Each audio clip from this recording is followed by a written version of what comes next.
ரோடெல்லாம் பள்ளம் இப்படி தான் வச்சுருக்கீங்க. ஒதுக்குனது 4000 கோடி, அதுக்கு போட்டும் பம்பு செட்டும் ரெடி. இதுதான் உங்கள் திராவிட மாடல் ஆட்சியா? மார்ச் ஏப்ரல்ல துணை முதல்வர் அதுக்கெல்லாம் வடிகால் பண்ணிக்கலாம் பார்வையிட போயிருக்கணும். என்ன பண்ணியிருக்கீங்க? இன்னும் 3 மாதத்தில் மழை வரப்போகுது, என்ன சரி பண்ணியிருக்கீங்க? ஏன்னா எப்போவுமே டிசம்பரில் வெளில வரும், அதை பார்த்து பண்ணியிருக்கணுமா இல்லையா?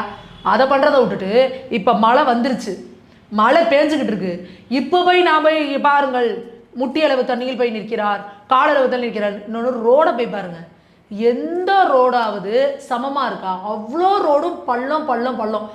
முதல்வர் சொல்கிறார், துணை முதல்வர், நாங்கள் தயாராக இருக்கிறோம். எதுக்கு நீங்கள் தயாராக இருக்கிறீங்க? இங்கே வீட்டுக்குள்ளே தண்ணி வந்துடும். எதுக்கு? பம்பு செட்டோட தயாராக இருக்கார் துணை முதல்வர். வீட்டுக்குள்ளே தண்ணி வந்தோன்னா நாங்கள் பம்பு செட்டு போட்டு இறச்சி ஊற்றிடுவோம் வெளியே.